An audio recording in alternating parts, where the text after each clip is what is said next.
les Sixers, comme dit dans le bandeau, ont remporté le thriller de la nuit, de la soirée même du coup, parce qu'on l'a vécu en live commenté à 21h30 sur TBA. Exactement. Dos au mur, après la victoire des Celtics lors du Game 3, on attendait un excellent match des deux stars du duo Embiid-Harden. On n'a pas été déçus. On va revenir point par point sur ce match. Mais messieurs, déjà en quelques mots, comment définiriez-vous ce match ? Quel était votre sentiment après avoir vu cette partie ? Moi, j'ai envie de dire quand même trop de brouillon. C'est un peu D'accord. le sentiment que j'ai eu, c'est que ça aurait pu être mieux des deux côtés.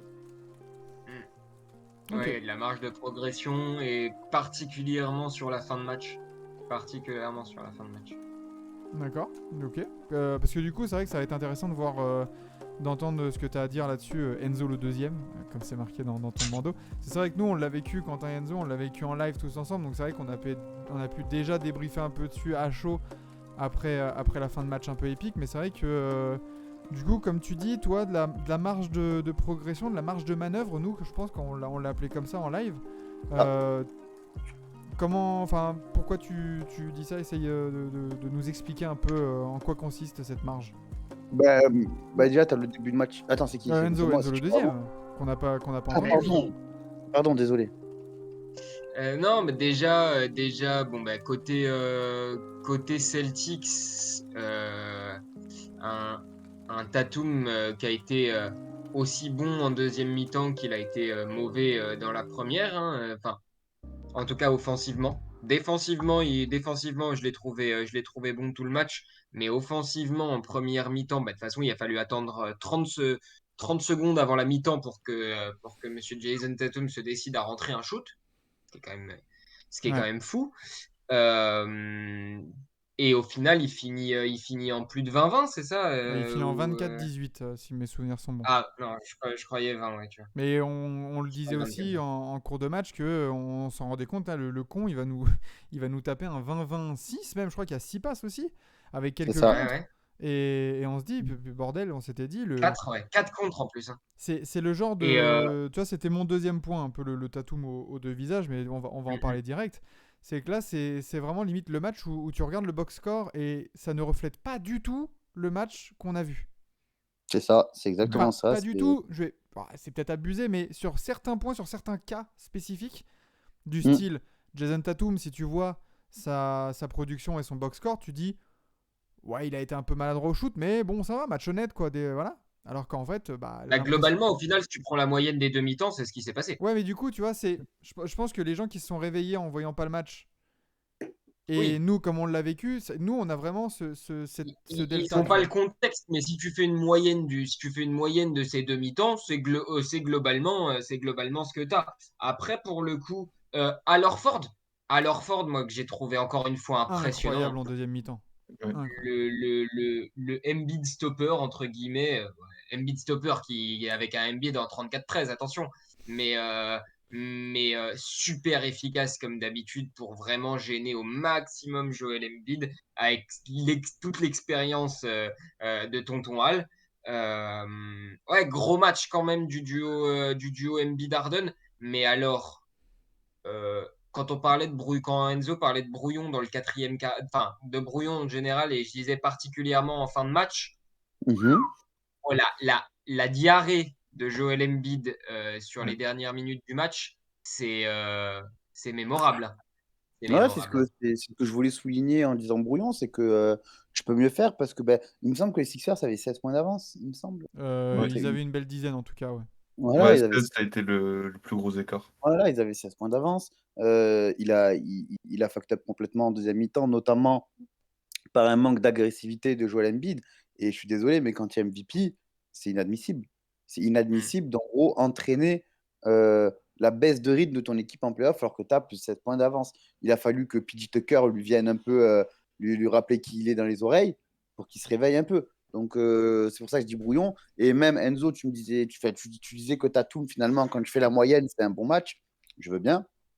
Non, évidemment. je dis justement le côté match moyen à l'adresse, mais un impact. Qu'est le truc que pourrait avoir l'analyse des gens qui vont regarder juste le box score. et qu'au final, si tu prends la moyenne, c'est un peu ça. Il a été bon en défense, maladroit, un peu maladroit et assez moyen offensivement, puisque très, très Oui, mauvais au oui, début, très bon à la fin. Et c'est donc, ça, ouais, assez c'est moyen offensivement et bon en défense. Après, pareil, tu vois, c'est. Vas-y, sur vas-y, c'est bon. le côté Joel Embiid et tout ça, c'est vrai que bon, moi je serais un peu plus mesuré quand même parce que si les Sixers n'y arrivent pas, notamment dans le quatrième quart-temps où je crois qu'ils mettent 5 ou 6 points en 8 minutes, certes, du coup, Horford, j'ai plus envie de mettre déjà l'accent sur la défense d'Al Horford, plus que sur le choke entre guillemets d'Embiid. Parce que forcément, l'autre il l'a défendu quand même comme un patron. Hein. Attention. Ouais, Hein. il a fait Fucking une énorme MVP, défense. MVP, Mais MVP. oui, mais par contre, il n'est pas seul sur le terrain. Il met quand même il fait quand même un gros match au complet. Euh, on a une équipe des Sixers qui s'est reposée principalement sur Embiid et Harden. Les autres à côté, c'était encore un gros caca. Tobias Harris, Ah, Tyrese Maxey. Quand on parle de le supporting non-production dans cast, le quatrième quart-temps, c'est grosse diarrhée. parlons de ces joueurs-là aussi, tu vois, parce que tout le monde est tombé sur Embiid qui termine quand même en 34-13 et tout ça et qui fait. Ouais, tout le monde, j'ai pas vu grand monde non plus. Hein. Oh, Fallait, Bah, fallait après, souligner. T'es avant, MVP, t'es MVP, c'est normal que t'aies assumé les Oui, principales. oui, mais il y avait des. Et on remercie tous ceux qui nous suivent. Il y a des critiques pour Embiid qu'on n'entendait pas forcément pour Jokic, par exemple, les années précédentes. non, mais c'est Ah, vrai, c'est vrai. Et là où Max dit vrai, c'est qu'à côté, surtout Tobias Harris, qui a été super sur le premier tour, on l'a tous souligné, il est moins bon, il faut le souligner aussi. Et Maxi, pareil, même si c'est un jeune, il y a des choses, des débilités qu'il ne doit pas faire. Par contre, avant de parler de ce qui ne va pas, parce qu'il y a des choses qui n'allaient pas, moi, j'aimerais adresser un petit SO à George Young, qui a été, pour le coup, un role-player excellent pour les Sixers et qui a été même le meilleur role-player à mon sens. PJ ouais. Tucker a été bon aussi, mais il a raté quelques tirs qu'il n'aurait pas dû rater, ça pour moi. Mais sinon, George Young, super. Lui, c'est vraiment le joueur qui a profité de l'arrivée de James Harden et de ce fait du spacing encore plus important. Parce qu'avec sa qualité de shoot, il arrive, il profite des espaces qu'il a. Parce que quand tu as deux énormes tours offensifs que sont Embiid et Harden, forcément à côté, Tobias Harris en profite. Et lui, il s'est trouvé une petite place là en sortie de banc en sniper. Franchement, ouais, très bon. Mais du coup, c'est vrai que c'était. Donc, si je reste un peu sur le Tatum aux deux visages, certes, du coup, ça lui fait faire un match assez bon au final, parce qu'on l'a même dit, franchement, sa deuxième mi-temps, elle est presque parfaite. Mais est-ce que la défaite des Celtics, elle n'est pas là aussi? Elle n'est pas à cause de lui et de ses deux visages, en fait, sur ce match? Totalement, surtout quand tu es le franchise player. Quand tu es le franchise player, et le même constat que j'ai fait pour Embiid, dans le sens où tu as mené l'euphorie de ton équipe, et sur un match de playoff dans son intégralité, c'est préjudiciable. Et c'est là, ça a été préjudiciable pour Tatum, parce que euh, il a mis un seul panier, je crois, sur le premier carton. Un seul, ouais. Non, ça fait un mi-temps. Première Première mi-temps, mi-temps, ouais. carrément. Ouais, ouais. Oui, Ouais, oui, il a un première sur mi-temps. 4. Il est à 0/5 dans le premier quart et 1/4 dans le deuxième, en sachant il était à 0/8 et il met le premier, donc c'est son 9e À shoot la fin, ouais, à à la fin. 30 secondes de la mi-temps. Ouais, donc là, clairement, la défaite est sur lui aussi, même si oui, sa fin de carton et surtout son tir clutch va un peu effacer tout ça et on va garder finalement le quatrième et la fin en mémoire. Mais Son si tir on fait clutch ou sa faute offensive? c'est un autre débat. Mais du coup, les gens vont plus retenir ça. Mais la défaite, à mon sens, elle est sur lui parce que Brogdon a été impeccable. Malcolm, pardon, Malcolm. Malcolm Brogdon a été impeccable, impeccable. Orford a été super. Brown a été un joueur de basket pendant une mi-temps. Donc c'est ça le souci. Les deux qui doivent soutenir l'équipe, bah, ils ont été sur courant alternatif et surtout en plus même pas au même moment. Donc forcément, ça Hmm. marche pas. Après, est-ce que pour le coup, l'un dans l'autre, c'est pas positif qu'ils l'aient pas été au même moment? Parce que s'ils avaient été tous les deux in pendant une mi-temps et tous les deux complètement off pendant la deuxième, ça aurait été pour le coup très compliqué, je pense. Ah, Mais en particulier, Jaylen Brown, moi, ce qui m'a encore plus étonné, c'est après quand t'es repassé enfin, c'est quand ça a continué sur la prolongation en overtime. Bah, évidemment, donc là, il y a le 5 est resté sur le terrain pendant toutes les 5 minutes, hein. Mais Jaylen Brown, n'a pas pris un tir, n'a pas fait une passe, C'est bizarre, n'a ouais. pas pris un rebond, enfin, littéralement, tu regardes que ce soit dans les stats ou dans le jeu, il est invisible pendant l'overtime. Il a été beaucoup en mission défensive sur Harden, notamment quand dès que ça passait le milieu de terrain, il était sur lui. Mais c'est vrai que Ouais. l'impact offensif de Jaylen Brown, on l'a dit quand on a débriefé le match juste après, c'est que tu avais vraiment en fait ces deux visages en fait des deux. Brown était là en première, Tatum là, et en seconde, poup, ça s'est inversé en fait. Et Mm, je trouve que cette situation, elle est aussi très symptomatique des playoffs de ces Celtics là, qui sont pas capables pour l'instant d'être tout en haut, tous ensemble, sur tout un match complet même, tu vois. Et Ouais. il y a toujours des trous où, parce qu'il faut pas oublier, là sur le match des Celtics, certes, et du coup ça va en prolongation et tout ça, malgré le match moyen, on va dire moyen du coup de Jason Tatum, très bon et très mauvais. Euh, mais il y a un super match de Malcolm Brogdon en première mi-temps, qui met des gros shoots. Derek White, il est pas manchot non plus. Alors Ford en défense, on a dit, les travaux sont immenses. Donc Colossaux. c'est dommage, il va falloir vraiment que ces Celtics-là arrivent à maintenir ce niveau de performance tous ensemble en fait. Et pas juste être dépendant d'un coup de chaud d'une personne. Et de vraiment de rester chaud. Jean Mur, qui était là déjà hier, il nous demande si les rumeurs de départ de Jalen Brown ont-elles un impact, messieurs. Surtout Ah, quand tu. bah, Vas-y, oh, vas-y, vas-y, vas-y, vas-y. vas-y. Ok, Non, d'accord, vas-y, j'y vais. vas-y. Surtout quand tu vois sa déclaration de fin de match, il dit je dois avoir plus la balle. Après, il dit plus dans le sens où c'est moi, je dois prendre mes Ouais, je responsabilités, tu pense que vois. je le vois pas comme ça C'est aussi. c'est plus dans le sens où il dit moi, je dois avoir mes responsabilités. Mais certaines GM, un un peu malins pourraient aller le voir, faire hey, tu veux des Tu responsabilités, veux mon la gars? balle? Tu veux la balle? Tu veux la balle? Ouais, voilà, ouais. Ah, mais je pense pas que ça ait. En fait, ça dépend sur quel type de joueur. Et peut-être une fausse idée que j'ai dans la tête, mais j'ai pas l'impression que Jalen Brown ce soit vraiment Le ce soit vraiment le style de joueur, le style de joueur qui soit vraiment impacté par ça. Non, je pense que ouais, c'était plus une déclaration dans le mode voilà, je dois prendre mes responsabilités, j'aurais dû prendre le jeu en main et tout ça. Mais Quentin, tiens, j'aurais que tu réagisses à ce commentaire de MCX Knight qui est ici sur le chat pour la première fois. On te salue. Philly prouve à chaque match, c'est important, qu'ils sont nuls collectivement. Tiens, Doc Rivers serait-il responsable? Qu'est-ce qu'il va laisser comme héritage à Philly? Qu'est-ce que t'en Par penses de rapport à ça? la première mi-temps où je disais, ouais, est-ce que Doc Rivers ne se serait pas amélioré, c'est ça? Non, mais qu'est-ce qu'on en pense, quoi? Est-ce que vraiment on peut dire que c'est à cause de Doc Rivers en vrai? Non, ben non. Non, parce que là, Enzo t'as fait les gros yeux, mais Enzo le deuxième, mais je veux dire, Et son clutch time, mais qu'est-ce qu'il veut faire de et plus? sa gestion dans le clutch. Mais Mais qu'est-ce qu'il, enfin, de toute façon, là, pour le coup, c'était les deux, hein. Mais si je le mettais, c'était la compétition de qui choquera le dernier, en fait. Non, mais non. du coup, Et pour le coup, Doc Rivers, il était bon compétiteur, hein. qu'est-ce qu'il aurait pu faire de mieux en fait? Quentin voulait finir, je crois. Mais je- Ah, Attends, vas-y, Quentin, vas-y, vas-y. Quentin, ouais, vas-y, Quentin. j'ai oublié ce que je voulais dire.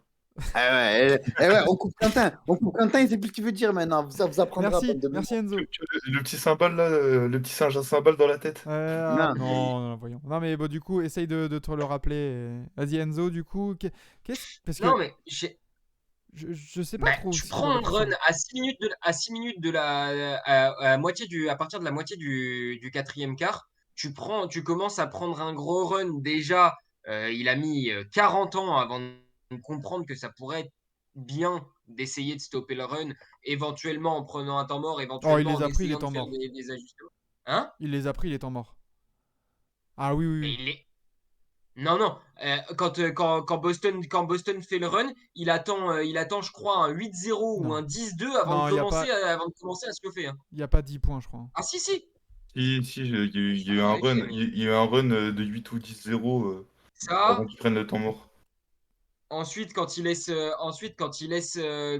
Embiid à un moment, justement, dans ce truc-là, dans ce run-là, il laisse Embiid s'acharner, alors que sur le moment, à Ford, il est chaud à le défendre et Embiid, il est un peu dans un mood où il est énervé, il fait que de la merde. et il le laisse faire donc tu fais que perdre des ballons, que louper des shoots et de l'autre côté t'es en train de prendre une sauce et justement il était exactement comme Quentin dit qu'il est quand on l'a interrogé, le singe avec les cymbales dans la tête. Ouais, je Vraiment, suis non. là-dessus Ouais, je trouve sur dur. le côté Dur. Embiid. C'est un peu c'est un peu un raisonnement bâtard entre guillemets parce que si Doc Rivers il dit bah écoute Joël t'es pas trop en forme et tout ça, on va passer à côté, on va dire quoi? On va dire ah bah Joël Embiid il est MVP et il prend pas ses responsabilités. Et quand il décide de jouer justement et de forcer sur lui et de prendre son rôle de patron, on dit bah ah il a eu du mal, il était super bien défendu par Horford, c'est de la faute de Doc Rivers. Donc Mais non, mais à ce moment-là, effectivement, tu t'en fous que ton joueur derrière, machin, on lui dise il a pas pris ses responsabilités si ça te permet de mieux jouer. T'as James Harden qui est hyper chaud à côté. James Harden, tu vois, dans le quatrième quart, il shoot à 4 sur 5. Embiid, il est à 1 sur 6, mais au final, tu vois, c'est quand même lui qu'en a plus et à qui tu laisses insister quand il fait un 0 sur 3 plus de pertes de balles, tu vois. Moi, c'est lui le patron. je vous trouve dur, je vous trouve très dur avec Doc Rivers.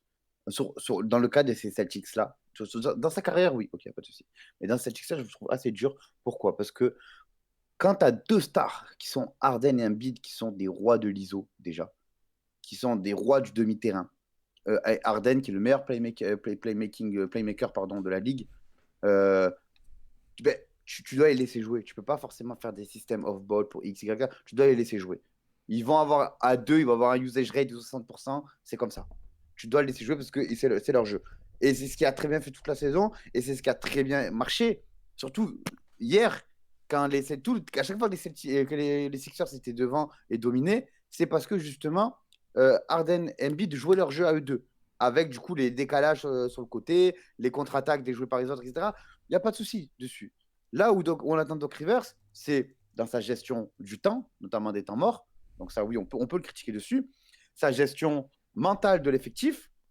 Et force de constater que oui, il envoie des liens Spotify. Mais ça marche. Et surtout dans ses rotations. Et les rotations, je trouve que ça marche parce on a vu du Melton un peu plus sur le terrain. On a vu Maxi n'était pas dedans, hop, Melton rentre.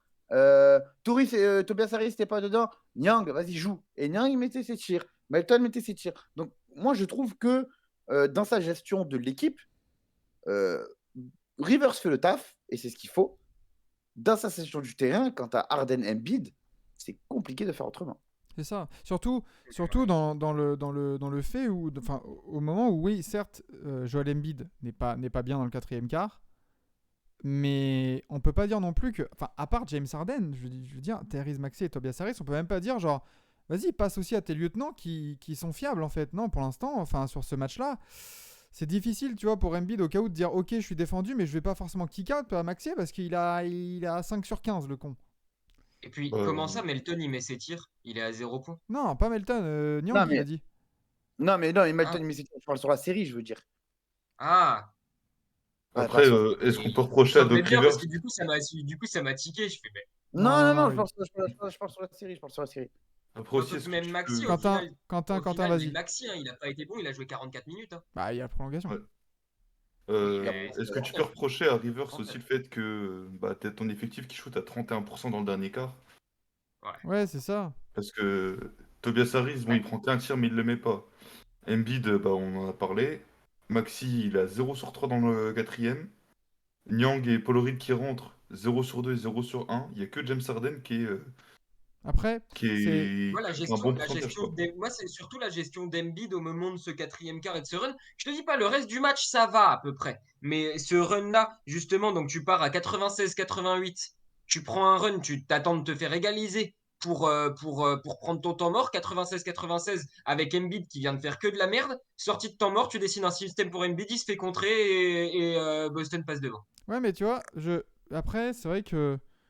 Je trouve que ça serait aussi manquer de respect à la performance défensive de Boston que de tout mettre sur Doc Rivers. C'est que. Bien sûr, Notamment mais Ford, quand tu notamment Ford. as des joueurs qui montent en face, comme typiquement à Lorford, et qu'en plus, ta star, l'une de tes deux stars, en plus c'est l'avantage, t'as deux superstars dans l'équipe. L'une des deux est en train là, un peu de se chier dessus, en plus de s'énerver, tu vois, elle vient de prendre la faute offensive, et après t'as la faute offensive sur Smart, t'as les trucs comme ça, etc. Qui Tu n'y le est vois pas, hein. un petit peu que mentalement, il y a des trucs. Et à côté de ça, t'as Harden qui est le seul de ton équipe en feu. Et ça va, c'est pas comme si c'était Jean-Michel Ducoing qui tu donnes la balle parce qu'il est en feu. C'est James Et fucking Harden, tu vois, il qui t'en a reste planté quand même 45 au premier match. sur 2 matchs. Enfin, Oui, je veux dire, on mais peut il pas t'en a dire que planté 45 au premier match. Là, il est en feu depuis le début du match. Il est en feu dans le 4e quart. Et plutôt que de lui filer la balle, bah, tu vas aller forcer sur Embiid qui est en train de se faire own par Al Horford dans le 4e. Bah, je suis désolé, mais c'est pas. En fait, c'est un truc. C'est peut-être une erreur en plus du timing du temps mort. Sauf que c'est des erreurs, c'est une ou deux erreurs à un moment tellement crucial d'une série que waouh. Et Ouais, je sais ben pas, ouais, moi mais en moi, plus, c'est aussi pour ça qu'il est connu, Doc Rivers. C'est pour faire ouais, non. les plus grosses erreurs au moment où il faut pas les faire. Ouais, non, là-dessus, j'ai peur que la Si légende. c'était un mauvais coach, si c'était un mauvais coach 365 jours par an, il serait Non, plus coach en mais je veux NBA en dire, fait. c'est quoi du coup son grand fait d'armes en mode gros choke? Si, parce que si tu dis que c'est un homme qui est connu. Non, mais donne-moi un exemple précis. Parce que si on parle de choke, de grandes choke de joueurs, on a des actions précises en tête. Et là, du coup, tu viens de nous dire, oui, Doc Rivers, il est connu pour choke dans les moments importants. Donc, quel est. Ben là déjà, il vient d'y avoir ça, donc c'est un Il petit a truc, gagné mais son match. Il a mais c'est gagné. ça plus ça plus ça. Mais t'en as plein. Regarde les séries, regarde toutes les séries que Philly a Mais, choke quand il était. Regarde toutes les séries que les Clippers ont choke quand il y était. Regarde tout. À un moment, tu peux pas dire que c'est pas le cas. C'est non, une mais c'est pas réalité. des exemples précis. Il a un passé de choking en tant que head coach. C'est pas d'être fou qui Ben. te dit ça. Franchement, je trouve que la légende de Doc Rivers est en train de prendre le pas sur lui.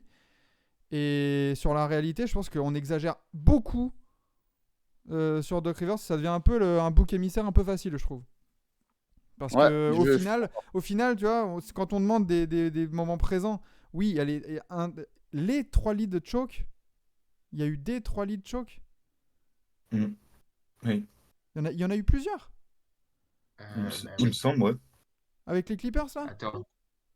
Bah déjà, non, pas que avec les Clippers, mais déjà, rien que l'année d'après le titre. Déjà, quand ils choquent le match 6 et 7 avec les Celtics contre Orlando, alors que les Celtics sortent d'une saison où il me semble ils ont le meilleur bilan de la ligue. L'année d'après, tu finis, je crois que c'est contre bah non, c'est contre les Lakers. Disons que ça va. 2010-2011, 2010-2011, tu joues contre les Heatles, c'est compréhensible de perdre. 2012, c'est la fin de Boston. Après, tu prends les Clippers et tu perds, je crois, c'est 3 années de suite contre des moins bons bilans en playoff. Euh, avec 2 fois, il me semble, 2 fois, tu blows des 3-1 lead. Et là derrière, tu commences à refaire pareil avec Philly. Faut pas dire que ça Mais n'existe pourquoi pas. Il y a un moment, qu'est-ce il y a qu'il des... est en train de refaire avec Philly? Il a gagné, il est à 2-2 ouais. là. Pourquoi on Ouais. réécrit l'histoire comme ça? Non, j'ai pas Non, compris mais moi aussi. déjà, il fait le mauvais truc avec. Je te dis, il fait pour moi cette mauvaise gestion dans le Mais il quatrième l'a gagné quart le parce que t'es match, pas non? censé aller en overtime. T'es pas censé aller en overtime et c'est pas Mais d'hier oui, mais non. qu'il est avec Philly. Mais oui, mais si Les, on les, les commence Sixers, à. ils les gèrent depuis. Les Sixers, ça fait combien d'années là qu'on dit ah cette année c'est leur année et au final c'est jamais leur année depuis Et là pour combien d'équipes c'est les la même 3. chose? Ben Il y a oui. Et donc qu'une équipe championne est-ce que chaque pour année, les hein. autres coachs on le dit pas? Pourquoi faudrait pas le Non. dire pour Doc Rivers? Surtout que ça Bah, fait 15 ans. est-ce que Mac Malone a un titre? Non? Eric Spoelstra, ça fait 10 ans qu'il a pas de titre. Pourtant, il a Non, toujours mais des bonnes équipes. Est-ce qu'on va commencer à dire ah Eric Spoelstra Comment ça des bonnes non, équipes? T'es doucement, en train de Daz, comparer là les Sixers Il et a les eu Lakers? des équipes de merde Daz, entre Daz. deux quand même. Il y a eu des bonnes équipes, mais pour l'instant, ça fait 10 ans, pas de titre. Comme tu dis, Mais non, mais Enzo, attends. Mike Malone, pour l'instant. Mac Malone, il a pas de titre. Nick Nurse, depuis Non, il a le nuage Kawhi, la Ah, là, parenthèse t'abuses. Kawhi. Ah, là, t'abuses. Non, bah non. Moi, je suis d'accord avec Maxime. Tu forces. Mais tu Non. compares. Doc Rivers, c'était en 2008. C'était il y a donc- 15 ans. Doucement, Tu parles d'un mec qui est doucement, titré il y a 3 ans et d'un mec titré il y a 15 ans. doucement. Et donc cries. T'es un malade. Mais non, mais non. Non, c'est pas malade parce que là, Enzo, t'es en train de nous réécrire une histoire en mode il a fait de la merde dans le 4ème quart dans un match qu'il a gagné. Je comprends pas en fait. Oui, C'est la il a fait vérité, des erreurs. T'es en avance, t'es jamais censé aller en overtime en fait là. Mais il l'a. Il a fait des erreurs, mais ce qui compte, c'est qu'il ait gagné son match quand même. Eh voilà. T'es pas censé. LeBron, il était pas censé remonter un 3-1 lead. Non, mais Et à ce pourtant, il l'a fait. moment-là, on dit rien sur Embiid, on dit rien sur Maxey, on dit rien à Harris. Ils ont gagné le match. Mais Non, mais Non, mais justement, c'est ce que je viens de dire. Il a fait des erreurs, mais au final, C'est pareil. il a gagné le truc.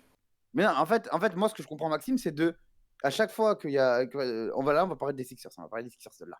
À chaque fois que les Sixers se chient dessus, 95% du temps, on va dire Doc Rivers. Alors que. Embiid ou Doc Rivers. Voilà. Alors que, en soi, le 4e quart-temps de Doc Rivers, si Embiid ne se chie pas dessus devant Horford, Degan dit jamais rien. Donc c'est ça le souci. C'est ça le souci qu'a Maxime, que je comprends. Oui, et si tous tes joueurs jouent comme des MVP, t'as pas besoin de coacher en fait. Je te parle pas de tous tes joueurs. Je te parle pas de tous tes joueurs. Je te parle de juste Embiid. Je veux dire, et si tes joueurs jouent de manière idéale, t'as pas besoin de coacher. Bah oui, ok. Mais c'est le principe, c'est que d'un côté, t'as le mec qui est MVP en titre, de l'autre côté, le head coach. Oui, c'est les deux gars les plus importants de l'équipe. Donc forcément, c'est eux qui sont mis devant leurs responsabilités quand il y a des échecs. Aujourd'hui, bon, ils sont sortis très bien pour eux. Mais tu peux pas me dire que la réputation de choker de Doc Rivers, elle n'est pas justifiée de la même façon que la réputation de choker de Joel Embiid, elle n'est pas justifiée. Voilà, réputation de choker. Du coup, Steve Kerr, Steph Curry, c'est des chokers. Parce que si Doc Rivers, même si Doc Rivers, il a 3 chokes. T'as dormi pendant les 10 dernières années, Maxime? Mais non, mais attends. Sur les 20 dernières années, là, si t'as 3-4 chokes importants, est-ce que ça veut dire que c'est une carrière ou une réputation de choker? Attends, 3-4 chokes pour combien de titres? Et de l'autre côté, un titre pour combien de chokes? Mais ça n'a rien à voir après. Un titre, il y a 15 ans. Ok, attends, dans 2 secondes. Jokic, c'est un choker? Ben, jusqu'ici, en playoff, ça l'a été, ouais. Okay, surtout qu'en plus, quand il a toujours fait des grosses perfs, principalement au scoring. Kevin Durant, c'est un choker du coup. Kevin Durant, c'est un choker. Oui. Bah, il y a des équipes, en tout cas récemment, avec lesquelles, oui, les amis, je pense qu'on s'éloigne du sujet. Accordons-nous sur au moins le fait que Enzo est logique dans sa pensée, au moins ça. Nous ne sommes pas d'accord ce qui arrive, mais Enzo reste logique dans sa pensée, au moins ça. Nous nous écartons du sujet. Et si on passait à un nouveau, parce que... Moi, personnellement, je trouve que c'est pas logique d'en faire une généralité sur une vingtaine d'années de coaching, quelques chokes, et de dire c'est une réputation de choker, parce que sinon, à part ça, tous les joueurs et tous les entraîneurs sont des chokers et ont des réputations de choker. Voilà, tout simplement. Bref. Les Sixers ont gagné. On retourne à Boston. Est-ce qu'on va enfin avoir un match régulier de la part des Celtics ? On verra.